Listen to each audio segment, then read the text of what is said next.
What's good, y'all? It's your boy Donnie. Let me fix my phone. It's your boy Donnie, aka Wrestling God Undisputed, back with another video, man. And today we're gonna talk about Survivor Series and how it was kind of mid. Not gonna lie to y'all, man. Survivor Series this year was just not it, Chief. As y'all can, if y'all follow me on Instagram, I made a whole post about it, talking about it. But I'm just gonna go ahead and give a little rundown and talk about Raw, because I know it's been a minute. I hope everybody had a good Thanksgiving, spend time with your families, whatnot, all that good stuff, man. Got you some good ham, some good turkey, whatever you like to eat on Thanksgiving, man. But anyway, let's jump into Survivor Series War Games. The Women's War Games match, it was pretty good, but not better than what they did last year. And I think what they did last year was kind of like the weakest Women's War Games ever. But that's just my opinion. But yeah, man, this match really didn't get jumping until like everybody got in the match, until like Rhea made her appearance, and then everybody got in. That's when it got somewhat solid, you know. Not my favorite Women's War Games, but you know, it was still good for what it was. It wasn't really terrible. It was just, you know, it could have used a couple more minutes, but that's just me though. But yeah. And then moving down the card, we had John Cena versus Dominic Mysterio for the IC title. We had the return of Liv Morgan. Her costing John Cena the Intercontinental Championship because, you know, she loves her daddy Dominic Mysterio. For what reasons, I don't know. But she did slap him in the beginning before she turned on John. But then, you know, it was all a setup. Then she turned on John, low blowed him, hit him with the title, whatnot. Shades of how Cena turned on Cody. So a little homage to that. But still, you know, the match was all right. I prefer their match that they did on Raw when John Cena won the title. But hey, at least John Cena can say he was a Grand Slam champion. John Cena, he made Liv, Roxanne, and Raquel all look pretty strong here. Even though he kind of shitted on JD and Finn, but JD and Finn, they're kind of like, you know, the punching bags of the group. They've been like that for a while now. Anyway, yeah, it was a solid match, but not my favorite, really. But, you know, it was shocking to see Liv Morgan come back because, you know, the fans did pop for that, so that's a good thing. Moving down the card, we had Stephanie Vaquera versus Nikki Bella for the women's title. Honestly, the match wasn't really terrible. It's just, it wasn't a PLE type of match. I'm sorry, but it wasn't. Nikki Bella turning heel just to get a title match, it really did nothing.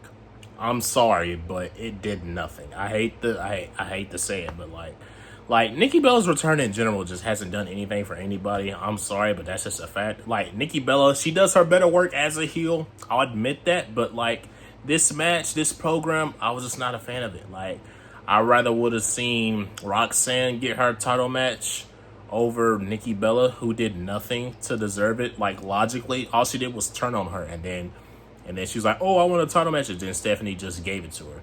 Like, it's whatever though, because hopefully this means like it was a one-off, and hopefully Stephanie can give someone else a chance, like Roxanne or something. Hopefully, fingers crossed. But yeah. And moving down the card, the last match, it was only 4 matches. It should have been 5, but it is what it is. We had the Men's War Games match with the Vision taking the victory here, as I predicted would happen. Braun Breaker would pin CM Punk, the World Heavyweight Champion. So hopefully this means Braun Breaker would get a future world title match, if not at the Rumble, or they probably might save his big win for Mania, probably. Who knows what they might do. But yeah, this Men's War Games, it wasn't my favorite either, but it was just, like the ending was very rushed, and you can tell that it was rushed. Like everyone was in the match. That's when Roman and Brock, after they did a little brawl outside the War Games, which I thought was pretty cool. You know, it was whatever. And then once they got in the ring, the War Games match actually started. Everybody was just brawling, whatever. It was cool, you know, the spots and whatnot. But I feel like the match could have went 5 more minutes, and it was kind of rushed in my opinion. And with the Masked Man, who's the Masked Man? Everyone has their theories and whatnot. If you think it's Jon Moxley, bro, I'm gonna need you to get your shit together. If you're a casual and you think it's Jon Moxley, okay, you know, you get a pass. But if you're a hardcore, diehard wrestling fan like I am, and you think it's Jon Moxley, I'm gonna need you to get your shit together. I'm not gonna lie. But yeah, it's not Jon Moxley. He's still under contract with AEW until 2027.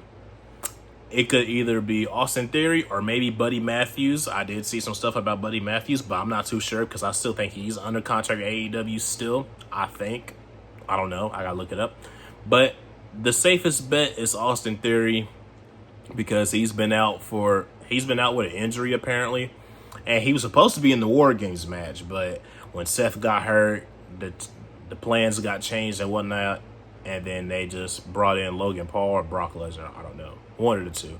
But yeah, I mostly think it's Austin Theory. That's the safest bet. I think we might get a reveal on Raw that Austin Theory was the masked man that attacked CM Punk, and he's going to be a part of the new vision.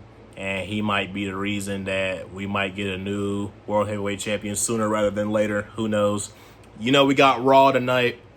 We got the semifinals of the My Time Is Now tournament. Gunther versus Solo Sikoa. And we got LA Knight, yeah, versus Jey Uso, yeet. Yeet versus yeah. So, interesting to see how those two semi-matches will play off. We know Gunther is winning against Solo. Solo is not beating Gunther. I'm sorry, Solo. Like, you're not beating Gunther. I don't care if you do bring out the MFTs. You're not beating Gunther. That's just the way it is, gang. But, yeah. And then Solo, Jay versus LA Knight. As much as I want LA Knight to win, he's not going to win. Jey Uso's going to fucking win.